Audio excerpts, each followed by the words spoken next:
Hello အားလုံးပဲမင်္ဂလာပါဒီတစ်ပတ်မှာတော့ကျွန်တော်တို့ကျောင်းမှာစပြီးတော့လုပ်ဖြစ်တဲ့ဒီ manual ကနေပြီးတော့ automation process တွေ workflow automation process တွေကိုချက်လောက်ကျွန်တော်တို့ share ကြပါမယ်ကျွန်တော်တို့ကသင်တန်းကျောင်းဆိုတော့ဒီ automation သွားရမယ်ဆိုရင်ကျွန်တော်တို့ကgrading ပေါ့နော်ကျွန်တော်တို့ကျောင်းမှာကျောင်းသားတွေစာမေးဖြေတာရှိရပေါ့နော်ကျောင်းသားတွေစာမေးဖြေတဲ့ process ကိုကျွန်တော်တို့အနေနဲ့ automation လုပ်မယ်ပေါ့ဆိုတော့အရင်တော့ကျွန်တော်ဘယ်လိုလုပ်လဲဆိုရင်ကျောင်းသားတွေက Google Form နဲ့ကျွန်တော်တို့စာမေးဖြေရပေါ့နော်ဖြေပြီး form ကိုတင်လိုက်တယ်တင်လိုက်ပြီးရင်ဒီစစ်တဲ့ trainer ဒါမှမဟုတ်စာစစ်တဲ့သူကကျွန်တော်အနေနဲ့ဒီဟာကိုဖွင့်ဖတ်တယ်ဖွင့်ဖတ်ပြီးတော့ကျွန်တော် answer sheet guideline တွေရှိတယ်ပေါ့နော်အဖြေလွှာအတွက်တိကျတဲ့သတ်မှတ်ထားတဲ့အဖြေတွေရှိတယ်အဲ့အဖြေတွေပါလာစစ်တယ်စစ်ပြီးတော့အမှတ်ပေးတယ်ပေးပြီးတော့မှအဲ့အမှတ်စင်းကိုနောက် Google Form တစ်ခုထဲမှာ Google File တစ်ခုထဲမှာသွားထည့်တယ်ပေါ့နော် Google Sheet တစ်ခုထဲမှာသွားထည့်တယ်ဆိုတော့ကျောင်းသား340လောက်ရှိတယ်ဒီ multiple choice တွေကတော့ Google ကတော့သူ auto စစ်တာကျောင်းသား340လောက်ရှိတယ်short question တွေ long question တွေ case study တွေဆိုရင်တော့လူကစစ်ပြီးတော့အစားဆုံးဖတ်ပြီးတော့မှအမှတ်ပေးတာပေါ့နော်ဆိုတော့ကျောင်းအနေနဲ့ total အချိန်ကကြတော့340လောက်ကိုတနာရီခွဲလောက်ကြာတယ်ပေါ့ဆိုတော့ automation process ကိုကြတော့ဘယ်လိုဖြစ်သွားလဲဆိုတော့ကျောင်းသားကခုနကလိုပဲအဖြေလွှာကိုတင်လိုက်တယ်အဖြေလွှာကိုတင်လိုက်တယ်ကျောင်းသားတင်လိုက်တာနဲ့တပြိုင်နက် AI ကအဲ့ဒါကိုသတ်ဖတ်တယ်သတ်ဖတ်ပြီးတော့ကျောင်းတို့ပေးထားတဲ့answer sheet guideline အတိုင်းသူကစစ်တယ်ပေါ့နော်အမှတ်တွေစစ်တယ်အဖြေတိုက်ကြည့်ပြီးတော့အမှတ်စစ်တယ်စစ်ပြီးတော့မှသူကအဲ့ဒါကိုအမှတ်စင်းထုတ်ပေးတယ်ထုတ်ပြီးရတဲ့အမှတ်စင်းတွေကိုအကုန်လုံးသူကအမှတ်တွေကိုအကုန်လုံးသူကဒီအမှတ်စင်း file ထဲမှာတော့ပြန်ထည့်တယ်ပေါ့နော်ဆိုတော့ခုနကကျမတို့ဒူကနေလုပ်နေတဲ့ဟာတွေအကုန်လုံးမလုပ်တော့ဘူးအဆဆုံး AI ရပဲလုပ်တယ်ပေါ့နော်ဆိုတော့အဖြေလွှာတစ်ဖတ်တဲ့အမှတ်ပေးတယ်အမှတ်စင်း file ထဲမှာသတ်ထည့်တယ်အကုန်လုံးလုပ်တယ်ခုနက340ကိုကျမတို့တနားရီခွဲကြာတဲ့ဟာကသူခုကျောင်းသား340ကိုလောက်တာ2မိနစ်ပဲကြာတယ်ပေါ့နော်ဆိုတော့အချိန်ကုန်တာတော့အရန်သက်သာသွားတယ်နောက်ပြီးတော့ဒီလူလည်းမပင်ပန်းတော့ဘူးဖြစ်သွားတယ်ပေါ့နော်နောက် speed ကကြတော့အရန်မြန်သွားတယ်ပေါ့နော်ဆိုတော့ဒါလေးတွေကတော့ဒါအကျိုးကျေးဇူးလေးတွေပေါ့ဆိုတော့ဒါပေမဲ့ကိုကဒီလို automation process ကိုပြောင်းတဲ့နေရာမှာအရေးကြီးတာတော့ကျွန်တော်တို့ process thinking ပေါ့နော်အဲဆို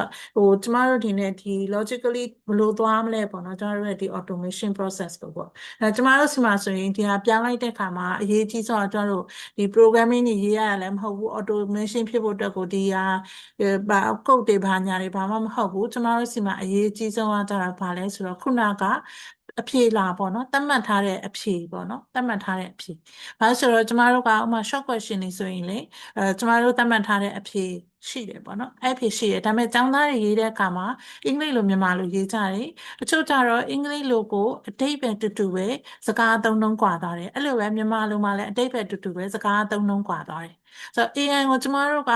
set လုပ်ထားတဲ့သတ်မှတ်ထားတဲ့အဖြေလွှာအဖြေတွေပေးတဲ့အခါမှာလုံးစီပတ်စီအကုန်လုံးမပါသွားနိုင်ဘူးပေါ့နော်ဆိုတော့ဘာဆိုတော့အသုံးနှုန်းတွေကွာသွားတဲ့အခါမှာအများကြီးဖြစ်သွားတဲ့အတွက်လုံးစီပတ်စီမပါသွားနိုင်ဘူးအဲ့တော့ကျတော့ AI ကိုတော့ဘယ်လိုပြောထားလဲဆိုရင်ဒီလုပ်ငန်းပေါ်မှာဘလောက်နှစ်20လောက်အတွေ့အကြုံရှိတဲ့သူအနေနဲ့အဲ့ role ကိုသူယူပြီးတော့အမှတ်ကိုစစ်ပါဆိုပြီးကျတော့ direct လုပ်ထားပြီးမယ်လို့တစ်ခါလေမှာကြာရင် language ရရောတစ်ခါလေကြာရင်သူ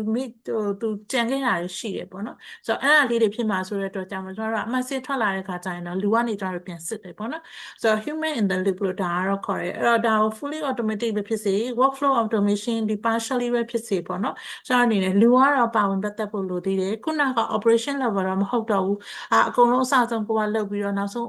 ပြီးတဲ့အထိအဲ့လိုမဟုတ်တော့ဘူးကိုက AI ကစက်ကအစဆုံးလို့ပြီးတော့မှကိုကနောက်ဆုံးပြန်စစ်တဲ့နေရာမှာနေပြီးတော့ပြန်စစ်ရမှာပေါ့နော်ဆိုတော့ကျွန်တော်တို့ကြတော့ဘယ်လိုလုပ်ထားလဲအမှတ်ရန်နေနေတယ် AI အမှတ်ပေးထားတာအမှတ်ရန်နေနေတဲ့ကျောင်းသားတွေ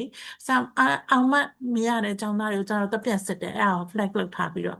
ပြန်စစ်တယ်ပြန်စစ်ပြီးတော့သူတို့ရဲ့အဖြေလွှာတွေကို AI judge လုပ်တာမှန်ရဲ့လားပေါ့နော်မှန်ရဲ့လားတခါလေကြာရင်လို့အသုံးနှုန်းတွေကွာတဲ့အတွက်သူမှတ်မပေးတာတွေရှိနေလားဆိုတော့ကျွန်တော်တို့တော့ပြန်စစ်တယ်ပေါ့နော်ရှိနေတယ်ဆိုရင်ကျွန်တော်တို့က adjust ပြန်လုပ်တယ်လုပ်ပြီးတော့ AI ကိုလည်းတားပြီးတော့ကျွန်တော်ပြန် train လုပ်တယ်ပေါ့နော်ဟုတ်ဘူးဒီအဖြေလွှာကလည်းဒီဟာကလည်းအဖြေမှန်ပဲဒါကိုလည်းယူလို့ရတယ်ဆိုတော့သွားပြီးပြန် train လုပ်တယ်ပေါ့နော်ဆိုတော့ဒီလိုပဲကျွန်တော်တို့ဒီနေ့ automation process များ ပြောင်းတဲ့အခါမှာ AI ကိုလည်းကျမတို့အနေနဲ့ပိုကောင်းလာအောင်လို့ပို improve ဖြစ်အောင်လို့ထပ်လဲ train လုပ်ဖို့လိုတယ်ပေါ့နော်ဆိုတော့ကျမတို့အနေနဲ့ဆိုရင်ကျမတို့ answer sheet ကိုပြန်ပြီးတော့ train လုပ်တယ်ဒီ date တွေကလည်းတူပဲဒီဟာဆိုလည်းနေထည့်ပြီးတော့စဉ်းစားရမယ်ထည့်ပြီးအမှတ်ပေးရမယ်ဆိုတော့ပြန်ပြီးသူ့ကိုပြောရဲပေါ့နော်ဆိုတော့အဲ့ဒါလေးလို့ဆိုရင်ကျမတို့က human in the loop ဆိုတာကျမတို့လိုသေးတယ်လူကတော့ပါဝင်ပတ်သက်ဖို့ပေါ့နော်ဆိုတော့အဲ့ဒါလေးတွေတော့ရှိတယ်ဆိုတော့ဒါပေမဲ့ခုနကလိုအချိန်ကုန်သက်တာဟိုလူအင်အားသုံးရတာသက်တာကတော့အရန်သက်တာသွားမယ်ကိုကဟို process thinking ကောင်းမှုရယ်ကိုချထားတဲ့ system design ကိုတေချာနားလည်ဖို့ရယ်ခုနက human in the loop ပေါ့နော်နောက်ဆုံး final အဖြေထွက်လာတဲ့အခါမှာကိုတစ်ချက်ပြန်စစ်ဖို့ရတော့လိုသေးတယ်ပေါ့နော်ဟုတ်ကျေးဇူးတင်ပါတယ်